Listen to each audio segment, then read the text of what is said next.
This is Stage Time Podcast. I'm your host, Travis Valle. With me today is Heather Joyce. Say hi, Heather. Hello. And today we'll be talking about Heather's first time doing comedy.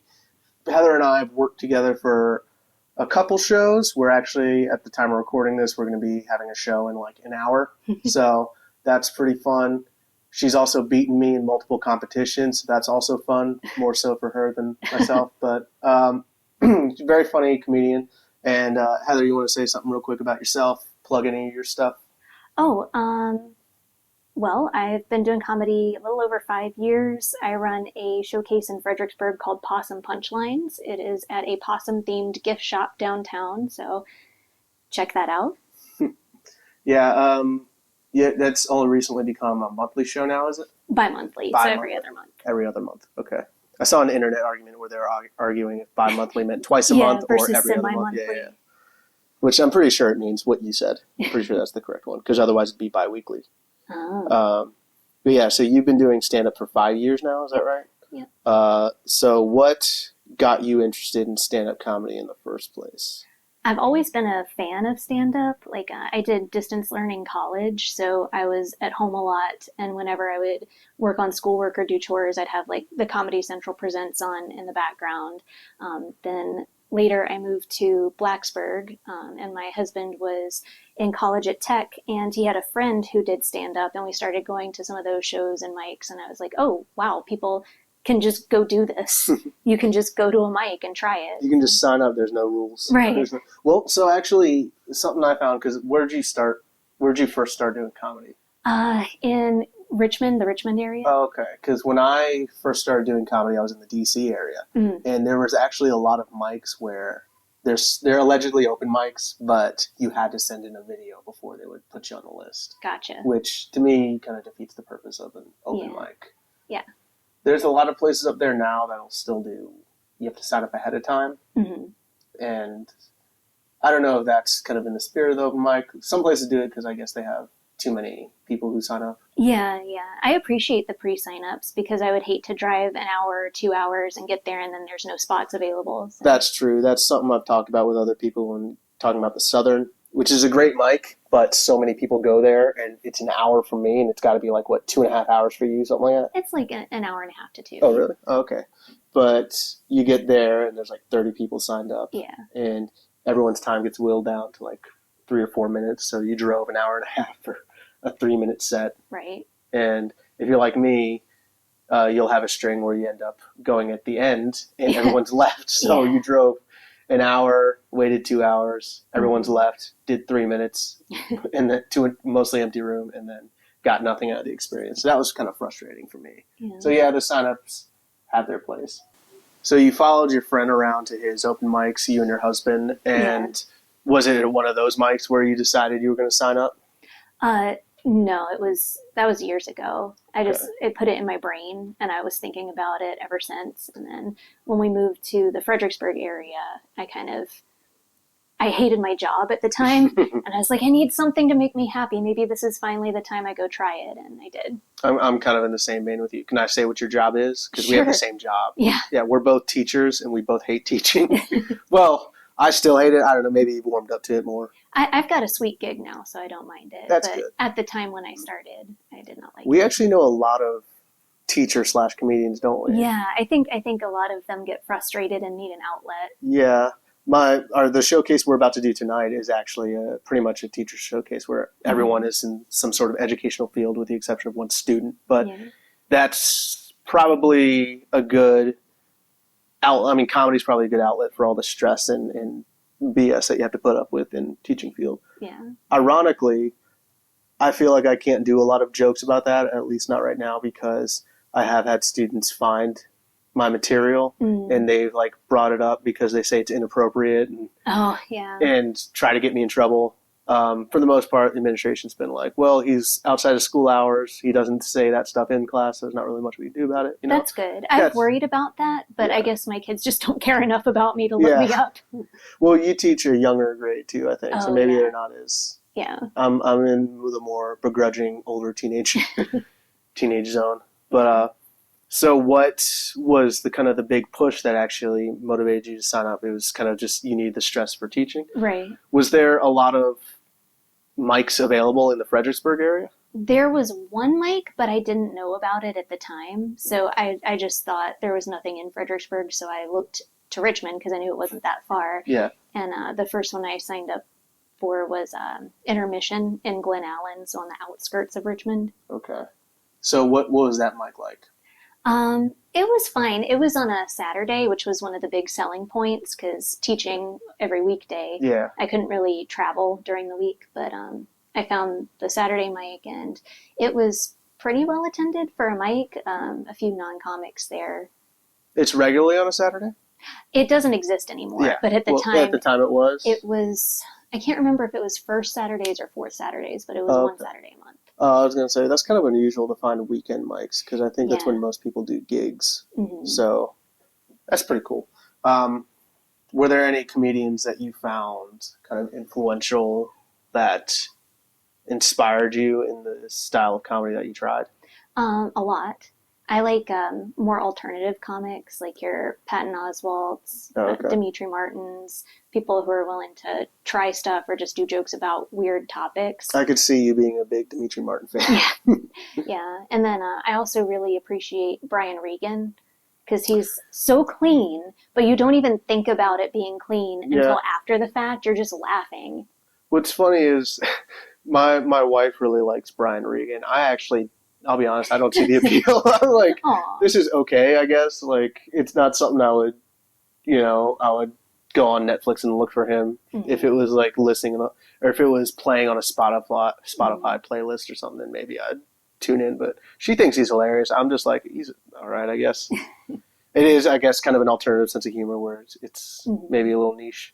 Yeah. So, what was your first experience ultimately like? Can you like paint us a picture of your first time actually signing up and going on stage? It wasn't anything to write home about. Like, it was a fine mic. People were generally nice. There was a guest host that night who ended up he's like my oldest friend in comedy. I've known him the longest. And he was super nice about everything. My set was okay. Like, I definitely, I didn't bomb. I wasn't the worst, but I wasn't like getting laughs nonstop either. I like how you say it. I wasn't the worst. Like, there was a guy there who's definitely the worst, and I'm not. But how long did you have? 5 minutes. 5 minutes. Okay, so pretty standard. Were you able to actually fill all 5 minutes? Yes. That's good.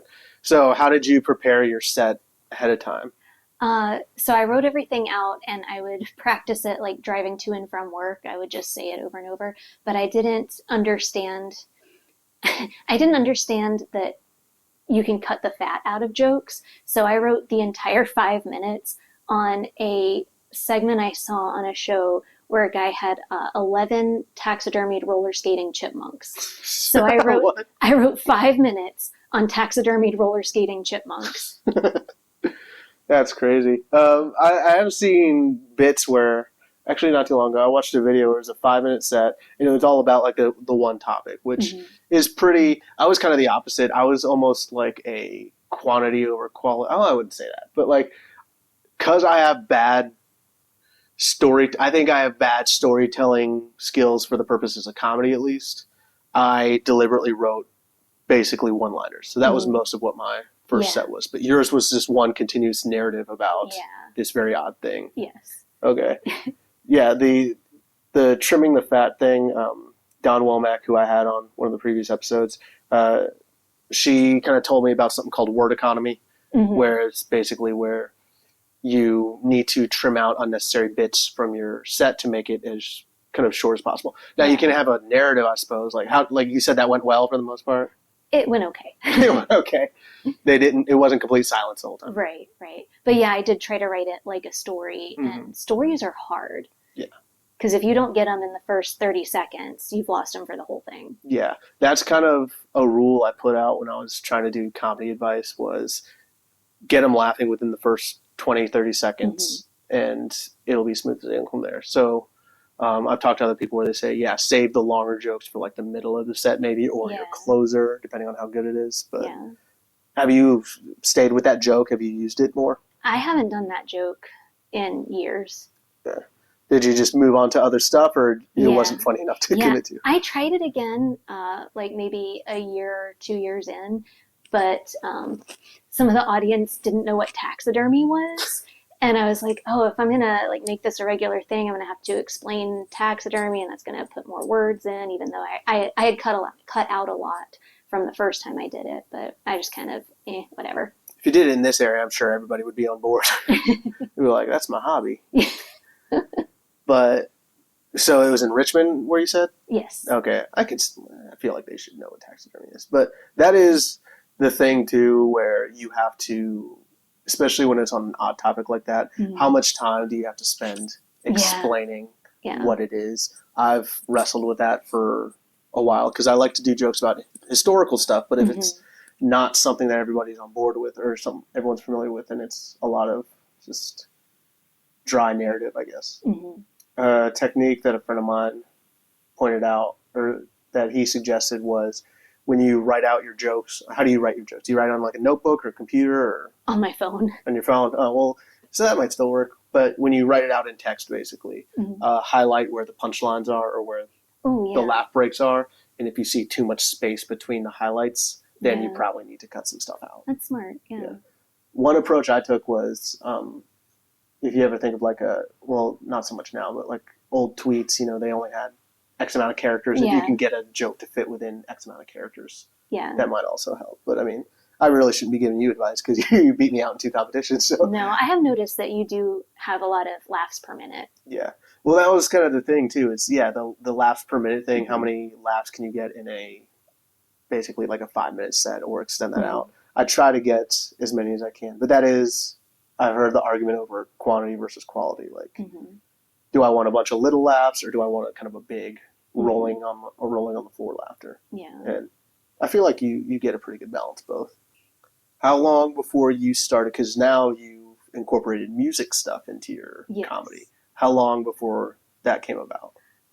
Let's see. So after COVID, so I got the mandolin during COVID. Yeah. Okay. And then I had a couple bits with the mandolin. It wasn't really like songs. I had the period bit where it's more of a prop than anything. And then I had a parody song that I would do. And that was it for a long time. And then just recently, maybe for a year, I've been doing like actual comedy songs. I got you. Yeah, because when I first met you, I don't remember you using it much. And then like one day you suddenly brought a mandolin, and I was like, oh, okay. Yeah. We're going down this road now. How do you feel about that, your musical comedy? I feel like I'm on a weird side quest with it. Like, I don't know. I like it because I find that it's hard for me to sit down and write a joke, but I can sit down and write a song a lot easier because there's a lot of structure. Like, I know that I'm going to have an A-B rhyme scheme, so I just need a word that rhymes with this. So it's easier for me to write songs, and they take up more time, so it's easy to fill time with them. But I am worried that I use it like a crutch. Yeah. I'm like, I have to do 15 minutes. I'll do like 2 songs, and I just have to worry about filling this other little space. Yeah. So that, I feel like that's an opposite challenge for me, where it's like I want to get more. I guess it's the laughs per minute thing. Yeah. And a song would burn up too much time for me. But you're actually using it as kind of a assist to fill that time. And when you're doing just regular jokes, the silence it hurts. It hurts your heart. Yeah. But when you're doing a song, it's like, oh, maybe they're just enjoying the song. I have thought about doing, because I play guitar, and I have thought about just doing the kind of Dimitri Martin or Nick Thune thing where I just play a little melody in the background as I'm expositioning weird thoughts. Yeah, I've noticed Kyle kind of does that a little bit. Yeah, he has the song too, but Kyle Remnant, who was my first guest, he's incorporated that more, and I think that is kind of a good way to. I have this whole section of I call them premises without punchlines, where I have funny thoughts, but it doesn't have a definitive laugh point. But I'm just like, this is a funny concept, and so I've thought about maybe just playing music to kind of put in the background, and maybe people will just kind of laugh with the mood of it. But I don't know. I haven't really been brave enough to fully test that out yet. You should try it. Yeah. Have you heard Bo Burnham's Inside, his whole self-produced COVID thing on Netflix? You should definitely check it out, because it is Bo Burnham, who does all these comedic songs. Mm-hmm. Some of the songs on that special are just like good songs you could listen to on the radio. Yeah. But I think that's his secret for writing good comedic songs. He's not necessarily trying to write funny songs. He's writing actual songs, but they're about funny topics. Huh. And because that's another thing where I'm trying to crack the code for what is a funny song. Yeah. I've talked about doing a comedic showcase where you and Kyle and some other people I know would potentially be on it, but I'm trying to figure out what the structure of that would look like. Right. Yeah, that could be fun. Yeah. So your first mic, did you invite people to it? Were your friends there? Or what was the... My husband was with me. He came out to pretty much everything in the beginning, and he still comes out to a lot of the showcases and stuff, but I think he's like, I've heard all your jokes by now. I don't need to be there. That's pretty much what my wife's like too. Yeah. She's like, because I'm the one who she's the one who I run all the stuff by.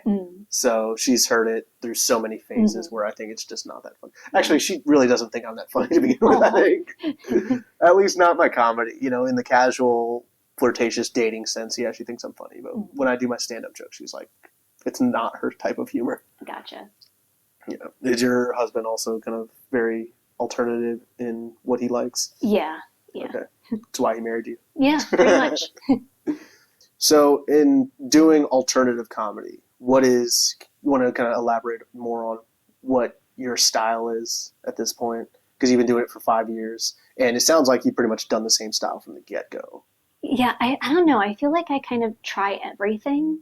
I like throwing spaghetti at the wall because I've done musical comedy. I've done a little bit of prop comedy, like normal stand-up about weird stuff.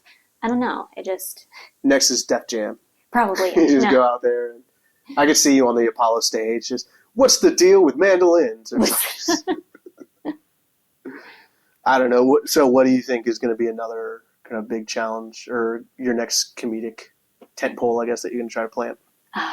That's a good question. I'd probably stick with the musical comedy for a little while, and then kills the most time.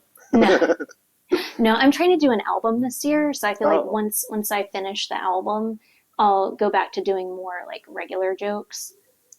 What's that album going to be like? Is there a theme to it, or is it kind of miscellaneous? Or well, it's called "Come and Get It, Nerds." Ooh. So some nerdy jokes, a few risque songs, and then some silly songs. Yeah. I've noticed that too. You do have a very wide kind of potpourri form of comedy where one day you're joking about Star Wars, another it's very risque, sexual, kind of, like, what do they call it, blue comedy or whatever? Yeah, blue. And so, yeah, you are kind of all over the map, but I think you pull it off really, really well, because when comedians kind of find their groove, I feel like we kind of stick to that. So for the most part, I would say I'm kind of a dark comedy guy. Yeah. But you've just decided to test a little bit of everything out. Yeah. I recently figured out that I'm like the Bjork of the local comedy scene because I do like weird experimental stuff. I'm not for everybody, but the people who like me really like me. That's true. Yeah. I mean, like I said, you won. How many competitions have you won, actually? There a couple. We'll like, I don't want to brag, but... So your album, when's that going to come out? Hopefully this calendar year, but I don't know exactly when yet. It's summer, so I have plenty of free time. So I assume it's like a self-produced thing where you're just kind of recording in your home. Yeah. Okay. And I've seen you've gotten into videos too. I just did the one. Well, There's the one music video, but then other like... You did the granola, the natural selection. Yeah, skits. which was good. So are you going to do more skits? When I think of a concept that doesn't work for stand-up, sure. But I'm not going to like actively try to write skits. I see.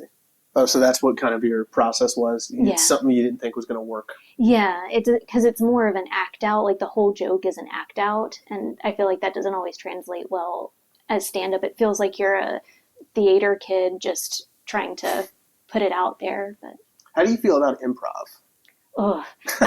So here's the thing. I don't generally like long form improv at all. Short form improv, like Whose Line, quick games, that can be fun if the people doing it are practiced at it and know what they're doing. I can really enjoy it then. There's a lot of local groups that I love to watch do short form improv games.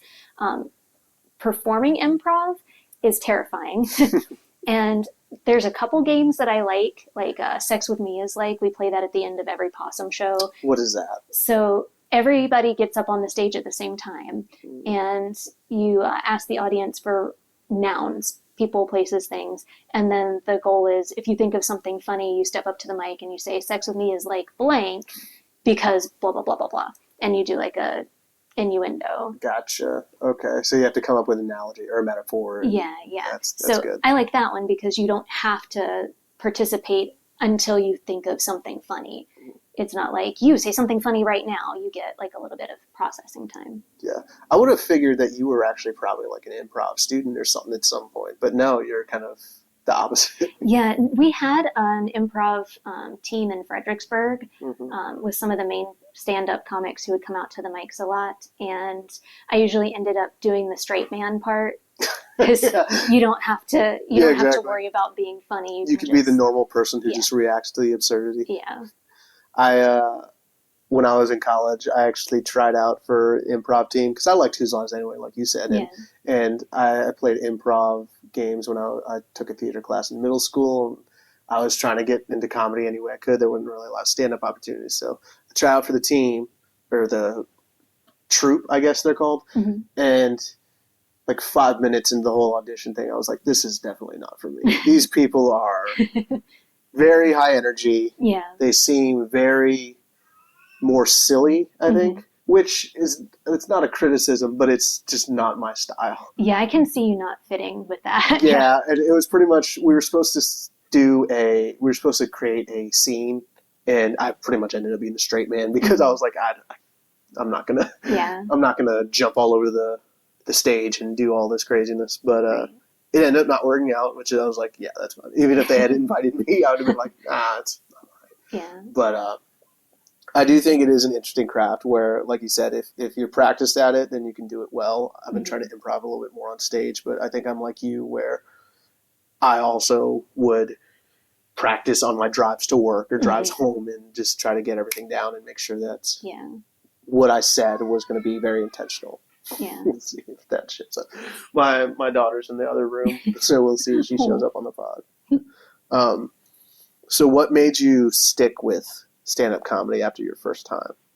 I don't know. There's I feel like doing stand-up kind of makes you bipolar because when you're getting those laughs, it just feels so good and you're so happy. But then when you're bombing, it's completely the opposite. Or if you have a really good set and then the next day you go to work and it's like, oh, I'm a normal person again.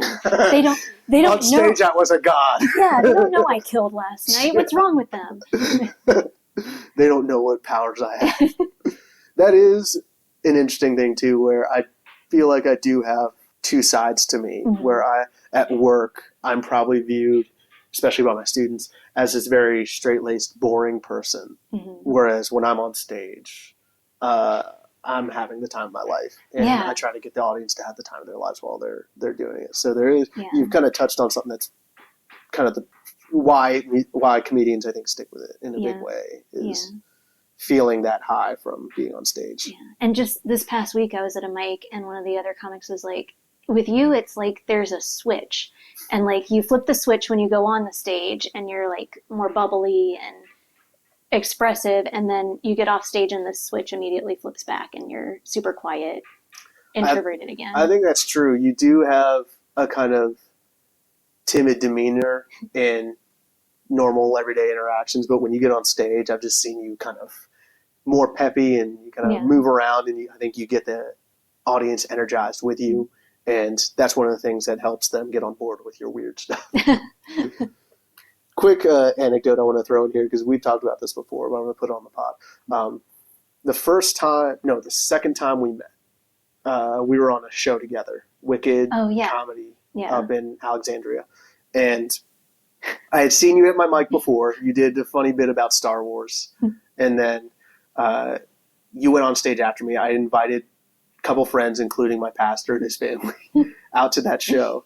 And as you were going up on stage, I leaned over to my pastor and I was like, oh, I've heard her before. She's really funny. And then your first joke was, you want to do it? It was a joke about masturbation. Yeah. It was hilarious in the most awkward, like it was a scene from a movie or something for me. I've been trying to write a bit about it, but I don't. But kind of to your point, you do have these two sides of what I'd known from you at that point was your Star Wars humor. Yeah. And then you threw out this thing, which for me was out of left field. Right. And I think you even did the Star Wars joke later in the set. So you did have a very kind of, off the wall sort of energy, which I think has served you well. What was your biggest takeaway from your first set? That it's not impossible. Like, because I was very nervous before going up, but then afterwards I was like, it was okay. You know, nothing horrible happened. The earth didn't swallow us whole. I got some laughs. So, yeah. Did you have any specific fears or scenarios in your head of how your first time was going to play out before you went up there? No, I just had a general anxiety. Just general anxiety. What was the crowd like? Like, was it a packed house? Was it mostly other comedians? It wasn't packed. I'd say the venue was maybe half full, but it's not a huge venue. Or half empty, depending on how you look at it. Yeah, of course you'd see it half empty. Yeah. No, it was probably mostly comedians, but there were definitely non-comics there too. Gotcha. Did you get any feedback? No. Okay. Everyone just ignored you. Yeah, pretty much. They're probably afraid of you after that whole taxidermy Yeah. What advice would you give to someone who wants to try stand-up comedy for the first time? Right before you just show up, because there's so many comics who show up to their first mic like, my friends think I'm funny and I have this hilarious story, and then they just so definitely write 5 minutes. Don't do stories your first time because they're hard, and then just go try it. This is our segment where we ask listeners to provide questions that they want to hear me or whatever comedian I'm going to have on the episode, called crowd work. So I have a few questions here from listeners. Jamie Clark from Facebook is asking, when was it that you realized you were funny enough to try your shot on stage? I don't know that I had any expectations of being funny on stage. It was more just an outlet than to try to convey a humor that I had. But you're not doing this for them, you're doing this for me. Right. But then I stayed with it when I did my second mic, which was Game of Jokes in Richmond. Oh, okay. And which you recently headlined. Yeah. So you've come a long way. But my second time ever getting on stage, I won my bracket of Game of Jokes. Oh. So if you win your bracket, you get another 5 minutes at the end. So there's one competition you won. So I was like, oh wow, I did okay here. I got another set, so maybe I'll keep going. How long between your first and second did a month? That? Okay. So did you have an additional 5 minutes prepared? I had 2 additional 5 minutes prepared, yeah. That's good. The second part, and this is kind of to your bipolar thing, I think. When did you realize on stage you weren't funny enough to make a tough crowd laugh? Yeah, I saw this and it kind of felt like a roast. I was like, does this person know me? Like, I've had several experiences where I've just not done well. And it really bothered me at first. That we had a mic at a place called Central Station in Fredericksburg for a while. It doesn't exist anymore. Okay. But that one was always painful because it was a huge room with a wonderful stage. It would have been a great room for comedy, but nobody ever came. So you were in this huge room and there were maybe 5 people if 5 comics showed up that night. So you just never got anything and it just hurt every time, but you'd still keep going back because your friends were there. Yeah. So that was probably when I realized it doesn't always work. But I've recently kind of made peace with that. It still sucks to bomb, but I'm like, I'm not for everybody, so I get it. Yeah, that's something that every comedian has to make peace with, is they're not going to please everybody all the time. And you touched on something that's interesting, where the architecture of a space actually plays a big part, I think, in the vibes that go on in the room. So I think there's a science to it as well, where if you have too many people spread out, it's just going to feel off. Yeah. If they're at least clustered together, even if it's a big space, if they're at least grouped together, you can kind of play off that and the energy's a bit more up. Definitely. Have you had, this is my question, have you had jokes that have gone over well a million times before and then one time they just, for whatever reason, fell flat? Yeah. What was that like?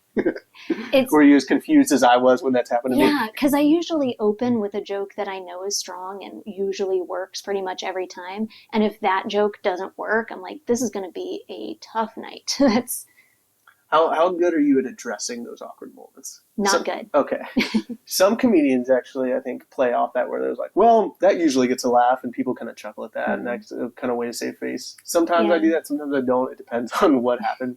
But I think, and I saw this bit of comedy advice, if you respond to audience feedback, even if it's silent, I think that'll help bring up the energy. But I'm working on trying that more.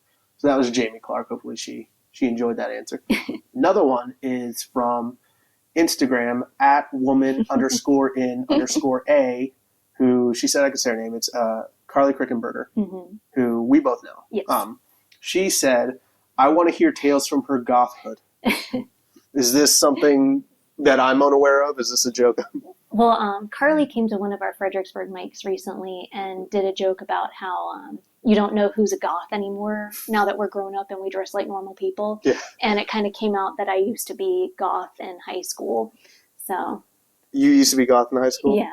For listeners who obviously can't see, I'm going to paint a picture for you right now. Heather right now is wearing a summer kind of tank top that has what almost looks like watermelon on it. It's very green and yellow, and it's very bright. And she's wearing kind of like a green skirt. And blonde hair, glasses, pretty much like what you're going to see in the thumbnail. But that is not someone, I would not picture you a goth. Yeah. What did you dye your hair and stuff? Or my hair was magenta in high school, yeah. So, what do you have any tales for her that you think will satisfy her desire to learn more about your goth years? So I went to high school in a really small town, Bassett, Virginia. I don't know if you're familiar. Nope. It is in the southwest part of Virginia. Gotcha. And there wasn't a whole lot going on, but there were like metal shows at the American Legion. And I went to a couple of those, and I remember one where the, I don't know if it's the owner, management, or whatever, had to get on stage and yell at the audience because somebody had kicked the bathroom stall door down. Rock and roll. Yeah. Was it you? You got me. Yeah. I think the statute of limitations is passed on that. How'd you kind of phase out of that? I still have goth tendencies. Like, I still like metal and like new wave, dark wave from the 80s music. Still cut yourself, I see. No, I read horror books, watch horror movies. So it's still there. I just cover it up with bright colors now. You're an undercover goth, basically. Yeah, pretty much. Do you ever do jokes about that? No. I have a few darker jokes, but nothing specifically related to your goth years. No. I feel like you could probably milk some stuff out of that if you wanted to. Think about that, yeah. All right. Well, we're getting towards the end of the time. Is there anything you want to plug? I'll be all over in June. Stafford, Frederick, Maryland, Virginia Beach. And then, let's see, the next Possum show will be July 12th in Fredericksburg, so be on the lookout for that. And then I'll, at some point this year, have the album, so you can follow me at Heather Joyce Comedy if you're interested in finding out about those things. And your YouTube page is becoming more active now, is that right? Yes. I used to only post clips from Pun DMV at the DC Improv. Oh, yeah. I've started putting more music and stuff on it. Nice. Anyway, thank you, Heather, for coming on. I appreciate it. We're going to get ready for our show in a little bit. Yeah. But any parting words you want to give out to our dozen listeners? Well, thank you for having me. And to the listeners, just support local comedy. Go to shows because that's what keeps them going. All right. Thank you very much. Thanks.